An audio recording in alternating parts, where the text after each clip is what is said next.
Setelah lewat jam 12 siang, Gavin yang berbaring di sofa bangun dan berjalan menuju ke konter dapur. Dia akan membuat makan siang untuk semua rekannya.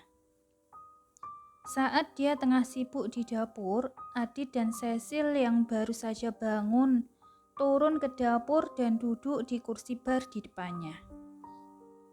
Menolehkan kepalanya ke ruang perawatan, Cecil bertanya, apa kamu sudah melacak identitasnya? Gavin berhenti memotong ikan salmon yang ada di talenan. Menatap Cecil, ia menggeleng-gelengkan kepalanya.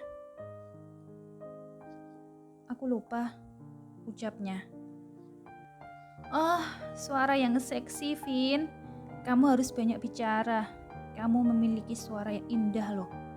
Cecil menggoda Gavin. Benar bro, jarang-jarang loh kami mendengar kamu berbicara. Paling hanya saat ada kasus emergency. Itu pun sangat jarang terjadi. Iya kan, Sil? Adit juga ikut menggodanya untuk lebih aktif berbicara. Bip, bip, bip. Tidak lama tiba-tiba terdengar suara monitor yang berbunyi dengan cepatnya. Adit segera berlari ke ruang perawatan dan mendapati pria itu mengalami kejang. Tubuhnya bergetar dengan kuat dan ia mulai kesulitan untuk bernafas. Vin, emergency Vin! Adit berteriak lalu segera memakai sarung tangannya. Gavin yang masih sibuk menyiapkan makan siang, ia meletakkan pisaunya segera dan berlari mengikuti kedua rekannya. Panggil Rosa sekarang, perintah Adit pada Cecil. Namun secepatnya, Gavin memegang tangan gadis itu serta menggelengkan kepalanya. Dia sedang tidur. Lalu, apa yang harus kita lakukan sekarang? Adit bertanya padanya. Ketiganya sudah siap memakai masker dan sarung tangan. Gunakan ini, 1,5 mili.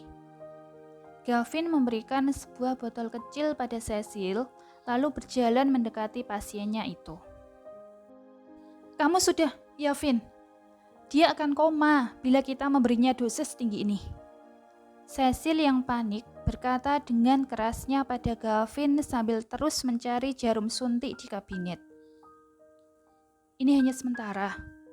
Melihat kondisinya sekarang, akan sangat berbahaya kalau dia kejang lagi. Jika kita tidak melakukannya, dia akan meninggal.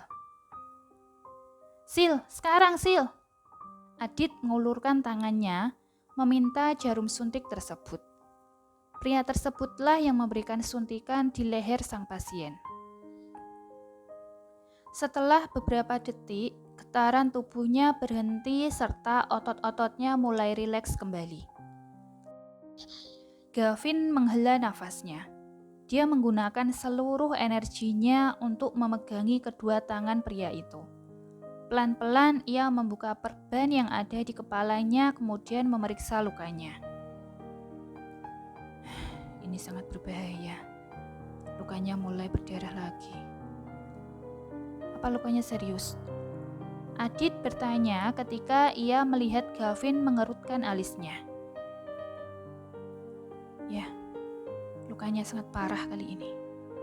Kalau dia sampai kejang lagi, mungkin dia tidak akan tertolong. Lalu, apa yang harus kita lakukan sekarang? Tanya Cecil. Kita tunggu sampai Rosa bangun, oke?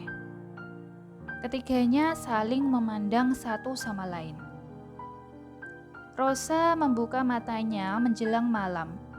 Dia melihat ke jam yang berada di atas meja di sebelah tempat tidurnya. Sekarang sudah jam 5:30 sore. Dia bangun lalu mandi sebelum akhirnya turun ke lantai 1. Di bawah dia melihat Gavin yang berbaring di sofa sambil membaca buku. Sementara kedua temannya yang lain duduk di karpet dan tengah asik menonton film. Bagaimana keadaannya? Apa dia sudah bangun? Tanya Rosa pada ketiganya. Menutup bukunya, Gavin berdiri dan menatap gadis itu tepat di matanya yang indah. Ya, bola matanya yang berwarna coklat muda memang menjadi salah satu daya tariknya. Kita harus bicara, Rosa. Rosa mengernyitkan keningnya, tapi masih mengikuti Gavin. Begitupun dengan Adit dan Cecil.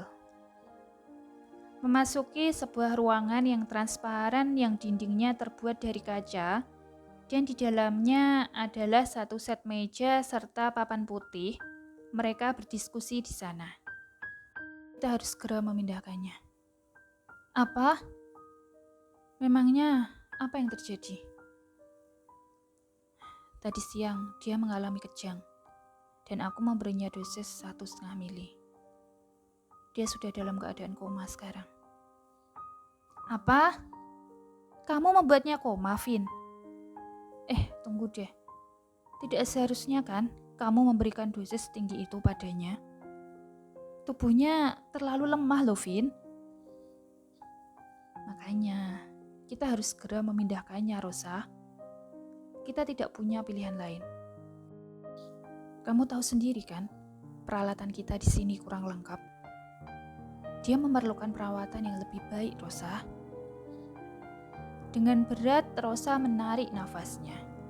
Dia tahu Gavin adalah seorang dokter yang bisa dipercaya. Dia akan melakukan apapun untuk memastikan setiap pasiennya memiliki kesempatan untuk hidup. Jadi, keputusan yang dibuatnya adalah langkah yang terbaik.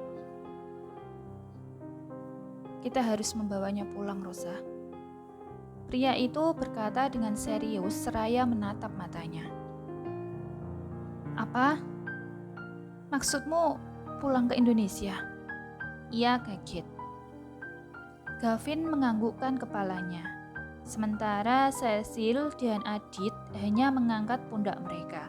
Tidak tahu harus berkata apa. Ini membuat mata Rosa terbuka lebar.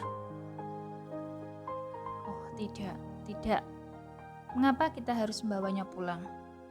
Lihat, kondisinya saja sekarang tidak memungkinkan. Dia dalam keadaan koma, Vin. Terus kita tidak tahu siapa dia, di mana dia tinggal. Dan dia juga tidak memiliki paspor, kan? Bagaimana caranya kita akan membawanya pulang ke Indonesia? Rosa, Gavin, dan Cecil menolehkan mata mereka pada Adit, seolah-olah menemukan solusi dari masalah ini. Mengapa kalian melihatku? Tanya Adit yang kebingungan. Menyadari tatapan maut teman-temannya, ia berkata lagi. Oke, aku akan mengurus masalah ini. Aku memang memiliki kontak orang yang bisa membantu kita. Tapi, itu bukan berarti aku orang yang jahat loh ya guys. Dengan pesawat pribadi milik Rosa serta bantuan dari Adit, mereka membawa pria asing tersebut pulang ke Indonesia. Dan 1 tahun berlalu sangat cepat seperti kedipan mata.